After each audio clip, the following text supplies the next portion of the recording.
Hello বন্ধুরা, আমার নতুন একটা ভিডিওতে তোমাদের সকলকে জানাই স্বাগত। আজ মহা অষ্টমী, সকলকে জানাই মহা অষ্টমীর শুভেচ্ছা।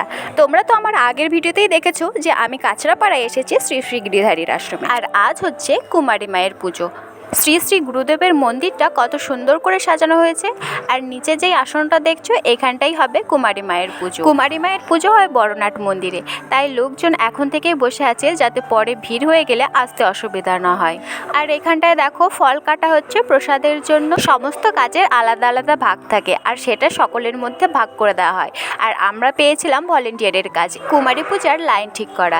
যেহেতু প্রচুর ভিড় হয় তাই প্রতিটি লাইনেই ভলেন্টিয়ারদের দরকার পড়ে। আর এইটা হচ্ছে যজ্ঞবেদী।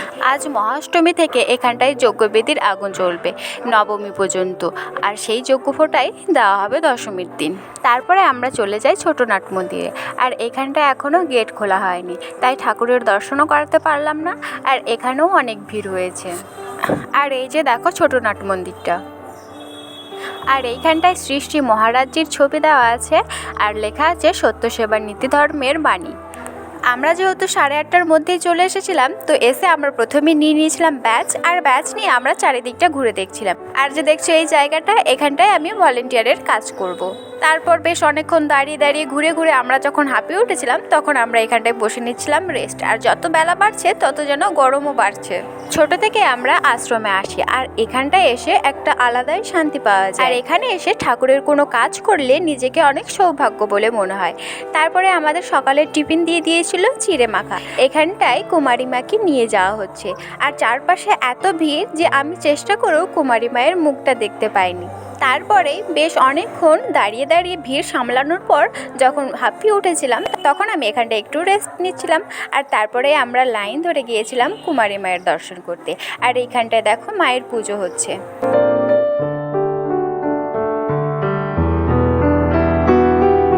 ভলেন্টিয়ারের কাজ শেষ করে আমরা এসেছিলাম পানীয় জলের কাজে। যেহেতু একটা আন্টি অনেক অসুস্থ হয়ে পড়েছিল তাই সেই কাজটা আমাদেরকে দিয়েছিল। তো আমরা বেশ অনেক জায়গায় জল বিতরণ করেছি। তারপরে এসেছিলাম মহাপ্রসাদ গ্রহণ করতে। আর এখানটাও প্রচুর ভিড়, সকলে লাইন দিয়ে প্রসাদ গ্রহণ করতে আসছেন, তবুও ভিড় সামলানো যাচ্ছে না। কিন্তু আমরা যেহেতু ভলেন্টিয়ারের কাজে ছিলাম তাই আমরা খুব সহজেই এখানটায় আসতে পেরেছি। আর প্রসাদ গ্রহণের পরে আমরা যাচ্ছিলাম আমাদের রুমে। আর এত ভিড়ে আমি আমার একটা কানের দুল হারিয়ে ফেলেছি। আর রাস্তার ধারে বিক্রি হচ্ছে রুদ্রাক্ষর, চন্দন, তারপরে মালা, এই সমস্ত কিছু। তো আজকের ভিডিওটা আমি এখানেই শেষ করছি। ভিডিওটা কেমন হয়েছে সেটা কমেন্টে জানাবে। আর ভালো লাগলে একটা লাইক করে চ্যানেলটা সাবস্ক্রাইব করে পাশে থাকবে।